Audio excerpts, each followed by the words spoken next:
Ողջունում եմ բոլորիդ սիրելիներս, այսօր կկիսվեմ մեր հայկական ավանդական կլոր գաթայի բաղադրատոմսով, խորիզը չի ծանրացրել, սիրելիներս, տեսեք թե ինչքան փխրուն են ստացվել վերևի և ներքևի շերտերը, կցուցադրեմ թե ինչպես գաթան պատրաստել, որպեսզի ստացվի ոչ թե չոր, այլ շատ փխրուն ու նուրբ, առանց ճաքերի։ Այսօր զուգահեռ նաև նկարահանել եմ մեր հայկական հալվայի շատ լավ, ճիշտ չափաբաժիններով չփշրվող հաջողված տարբերակ, հղումը կթողնեմ այս տեսանյութից մեկնաբանությունների բաժնում, կարող եք տեսնել։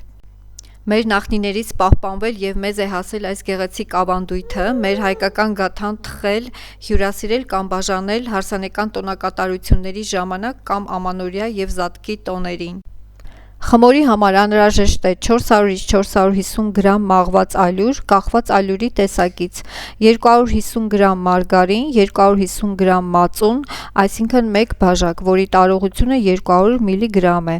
Խմորի մեջ 1 ձու և 1 ձվի սպիտակուցը, դեղնուցը օգտագործելու ենք գաթայի երեսին քսելու համար, շաքարային վանիլին 1 թեյի գդալ, սոդա 1 ոչ լիքը թեյի գդալ, 1 պտղունց աղ։ Ալյուրի մոտ 100 գրամը թողնում ենք հունցելու և գունդը բացելու ժամանակ օգտագործելու համար։ Գաթան որպեսզի ավելի փխրուն ու նուրբ ստացվի, գաղտնիքը հենց նրանում է, որ բաղադրիչները պետք է սառը լինեն, մարգարինը նույնպես, և այն պետք է անցկացնենք քերիչով կամ շատ մանր կտրատենք դանակով։ Մի փոքր ձեռքերով տրորում ենք փշուրի վերածում, բայց ոչ շատ, որպեսզի ձեռքերի տաքությունից մարգարինը չհալչի։ Ավելացնում ենք աղը և վանիլինը, մածունին ավելացնում ենք սոդան, խառնում մինչև փրփրի, ավելացնում ենք ձուն, ալյուրի մի մասը և շարունակում հունցել։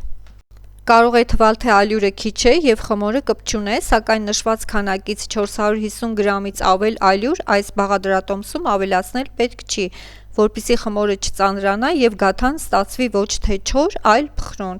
Հունցում ենք խմորը թեթև սեղմելով և վրա բերելով, համասեռ հարթ խմոր պետք չէ ստանալ, շատ չենք հունցում, դնում ենք պոլիէթիլենային տոպրակի մեջ և տեղափոխում սառնարան 20-30 րոպեով, դա էլ կարևոր է փխրուն գաթա ստանալու համար, եթե խոհանոցում սառն է, կարող եք ուղղակի թողնել սեղանի վրա։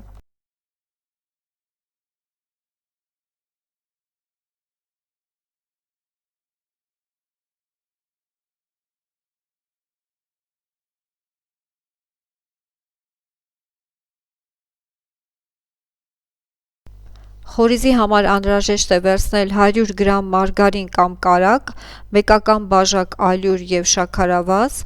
200 մգ տարողությամբ բաժակը կշռում է 200 գրամ շաքարավազ և 150 գրամ ալյուր և 1 թեյի գդալ շաքարային վանիլ։ Կարագի վրա ավելացնում ենք շաքարավազը, տրորում, դա կարող ենք անել նաև պատառաքաղի կամ հարիչի օգնությամբ, պարտադիր մաղելով ավելացնում ենք ալյուրը, վանիլինը և պետք է ստանանք այսպիսի փշուր, երբ ձեռքի ափի մեջ գունդ անենք, այն պետք է հեշտությամբ փշրվի։ Խորիզը բաժանում ենք երկու մասի, մեկ մասին ավելացնում ենք ընկույզ, կարող ենք նաև ավելացնել աղացած դարչին կամ մեխակ, չրեղեն, ընդեղեն, ավելի համեղ բուրմունքով լի միջուկ կստանանք, դա ըստ ճաշակի, և ասեմ, որ ավելի համեղ կստացվի, եթե մի փոքր էլ ալյուրը բովենք, թողնենք սառչի, հետո նոր պատրաստենք խորիզը։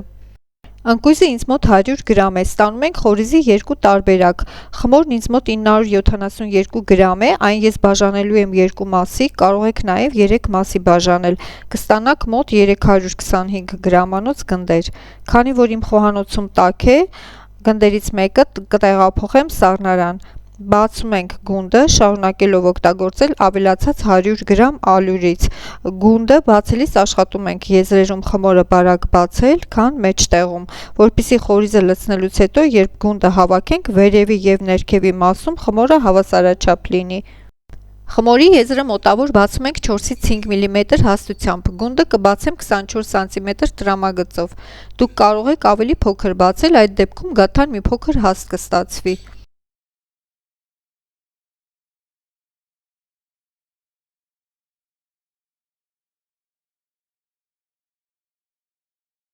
Մեկ ձվի դեղնուցի վրա կավելացնեմ 1 թեյի գդալ կաթ, կարող եք նաև ամբողջական ձու օգտագործել առանց կաթի,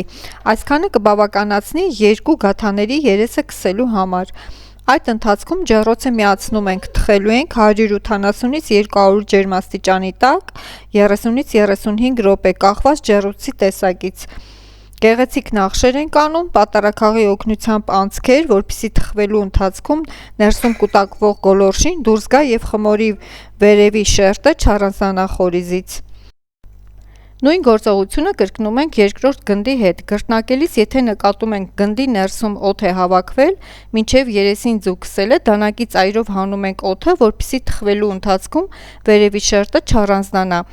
Սիրելիներս, սրանք օգտակար խորհուրդներ են նրանց համար, ովքեր առաջին անգամ կթխեն գաթա։ Գաթան ինձ մոտ թխվեց 35 րոպեում։